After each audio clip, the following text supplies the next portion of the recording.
जय बद्री विशाल। आपको ये जानकर बेहद आश्चर्य होगा कि बद्रीनाथ के मुख्य पुजारी को कपाट बंद होने के दिन स्त्री रूप धारण करना पड़ता है। पुरुष होने के बावजूद वे न सिर्फ स्त्रियों की तरह कपड़े पहनते हैं बल्कि उन्हीं की तरह श्रृंगार भी करते हैं। इस वीडियो में इसका कारण भी जानेंगे और बद्रीनाथ के कपाट बंद होने की पूरी प्रक्रिया को भी समझेंगे। आइए शुरू करते हैं। बद्रीनाथ के कपाट कब बंद होंगे, इसकी तारीख विजयादशमी के दिन तय होती है। रावल जी की राशि के आधार पर पंचांग को देखते हुए वो मुहूर्त निकाला जाता है जिस समय मंदिर को अगले 6 महीने के लिए बंद कर दिया जाएगा।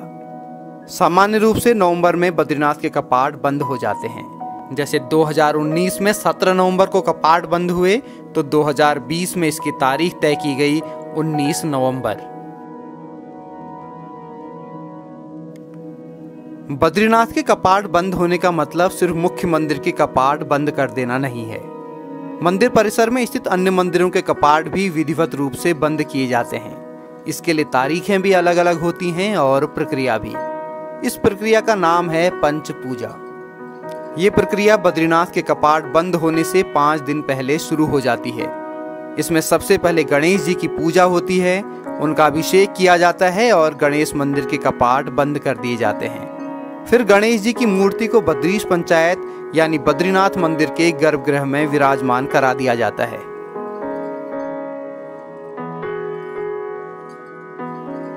बद्रीनाथ जब आप जाएंगे तो आपको वहां वेद ऋचाओं का पाठ रोज सुनने को मिल जाएगा।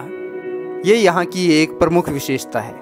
लेकिन कपाट बंद होने से 2 दिन पहले ही वेद ऋचाओं का पाठ बंद हो जाता है।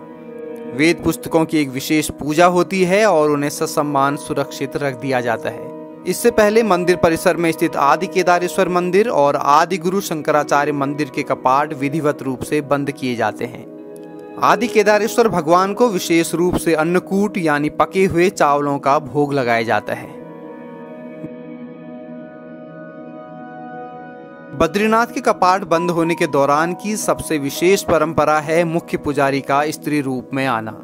इसके पीछे की वजह भी बेहद खास है। दरअसल बद्रीनाथ मंदिर परिसर पर ही बना है मां लक्ष्मी का मंदिर। और जैसा कि आप जानते हैं, बद्रीनाथ के कपाट खुलते ही लक्ष्मी जी बद्रीश पंचायत छोड़ देती हैं और अपने मंदिर में विराजमान हो जाती हैं। इसके बारे में अगर आपको जानकारी नहीं है तो ये वीडियो एक बार जरूर देख लीजिएगा। कपाट खुलते ही लक्ष्मी जी क्यों छोड़ देती हैं बद्रीश पंचायत। तो कपाट खुले रहने के दौरान लगभग 6 महीने तक लक्ष्मी जी अपने मंदिर में ही विराजमान रहती हैं और जब कपाट बंद होने का समय आता है तो उन्हें बद्रीश पंचायत यानी श्री हरि के निकट पहुंचाने की प्रक्रिया शुरू हो जाती है। ये कोई सामान्य रूप से लक्ष्मी जी की मूर्ति को उनके मंदिर से उठाकर बद्रीनाथ के गर्भगृह में रखने का मामला नहीं है। दरअसल यहाँ भक्त व देवताओं के बीच का एक गहरा आत्मीय संबंध है। बकायदा कपाट बंद होने से ठीक 1 दिन पहले लक्ष्मी जी को बद्रीश पंचायत में विराजमान होने का निमंत्रण दिया जाता है और ये निमंत्रण लेके जाते हैं बद्रीनाथ के मुख्य पुजारी यानी रावल जी।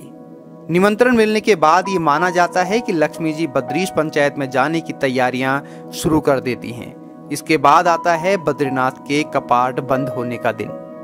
क्योंकि बद्रीनाथ के मुख्य पुजारी यानी रावल एक पुरुष होते हैं और लक्ष्मी जी को अपने हाथों से स्पर्श कर उठाना उचित नहीं माना जाता। इस वजह से इस परंपरा को निभाने के लिए रावल बन जाते हैं लक्ष्मी जी की सखी यानी एक स्त्री। वे एक स्त्री का वेश धरते हैं और उसी के अनुसार श्रृंगार करते हैं। और सबसे बड़ी बात कि अपने हृदय में एक स्त्री रूप को आत्मसात करते हुए स्त्री के मनोभावों को लेकर वे पहुंचते हैं लक्ष्मी जी के मंदिर। वहां बेहद शालीनता से श्री लक्ष्मी जी को अपनी गोद में उठाकर स्त्री रूपी रावल बद्रीनाथ के गर्भगृह की तरफ आगे बढ़ते हैं और फिर उन्हें बद्रीश पंचायत में विराजमान कराया जाता है। अब अगले 6 महीने तक लक्ष्मी जी इसी बद्रीश पंचायत में श्री हरि के सानिध्य में निवास करेंगी। बद्रीनाथ के मुख्य पुजारी का स्त्री रूप में आकर इस परंपरा को निभाना बेहद खास है। कपाट बंद होने की प्रक्रिया यहीं समाप्त नहीं होती और आगे भी बहुत कुछ होना शेष है। सामान्य दिनों में बद्रीनाथ जी का कई तरह के आभूषणों से श्रृंगार किया जाता है। आप भगवान के विग्रह यानी मूर्ति में सोने का मुकुट, कौस्तुभ मणि, हार, मालाएं आदि देख सकते हैं। लेकिन कपाट बंद होने के दिन इन्हें पूरी तरह से हटा दिया जाता है। इस दिन होता है फूलों से विशेष श्रृंगार। बद्रीनाथ के गर्भगृह की हर एक चीज फूलों से सजाई जाती है। भगवान बद्री विशाल को फूलों का मुकुट पहनाया जाता है। पूजा के बाद इसी मुकुट को पहनकर रावल जी मंदिर की ओर मुंह करके पीछे की ओर चलते हुए अपने आवास पहुंचते हैं। अभिषेक के बाद श्री हरि के विग्रह से फूलों को भी हटा दिया जाता है।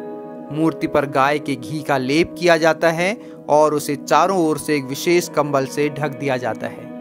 ये कंबल बद्रीनाथ के पास स्थित माणा गांव की कन्या तैयार करती हैं। माना जाता है कि शीतकाल में जब पूरा बद्रीनाथ क्षेत्र बर्फ से ढक जाता है तो यह घृत कंबल भगवान को ऊष्मा प्रदान करेगा। ये प्रक्रिया भी भगवान और उनके भक्तों के आत्मीय रिश्तों को प्रदर्शित करती है। बद्रीनाथ के कपाट बंद होने पर बद्री विशाल की मूर्ति तो वहीं रहती है, लेकिन कुछ अन्य देवी देवता दूसरे मंदिरों में विराजमान हो जाते हैं। गर्भगृह से कुबेर जी और उद्धव जी के विग्रह को ससम्मान बाहर लाया जाता है और फिर इनकी डोली चल पड़ती है पांडुकेश्वर के योग ध्यान बद्री मंदिर की तरफ। अब बद्रीनाथ के कपाट बंद रहने के दौरान अगले 6 महीनों तक कुबेर जी और उद्धव जी की पूजा इसी योग ध्यान बद्री मंदिर में होगी। इसके साथ ही बद्रीनाथ से शंकराचार्य जी की गद्दी उद्धव व कुबेर जी के साथ पहले पांडुकेश्वर पहुंचती है और फिर वहां से जोशीमठ के नरसिंह मंदिर। माना जाता है कि कपाट बंद रहने के दौरान बद्री विशाल की पूजा नारद जी करते हैं। लोक मान्यता के अनुसार अन्य देवी देवता भी इस दौरान यहाँ आकर पूजा आराधना करते हैं। कपाट खुलने के बाद बद्री विशाल के विग्रह यानी मूर्ति को स्पर्श करने का अधिकार सिर्फ बद्रीनाथ के मुख्य पुजारी यानी रावल जी को होता है। रावल जी के अलावा कोई भी व्यक्ति मूर्ति को स्पर्श नहीं कर सकता। अब अगले साल अप्रैल मई में बद्रीनाथ के कपाट दोबारा खुलेंगे और तीर्थ यात्री बद्री विशाल के दर्शन कर सकेंगे। आज का ये वीडियो आपको कैसा लगा कमेंट्स करके बताइएगा। मन में कोई सवाल हो तो उन्हें भी पूछ सकते हैं। विभिन्न जानकारियां व फोटो उपलब्ध कराने के लिए क्रांति भट्ट जी, अरविंद कोटियाल जी, टीम उत्तरांचल टूरिज्म समेत सभी मित्रों का आभार। वीडियो को साथियों के साथ शेयर करना मत भूलिएगा।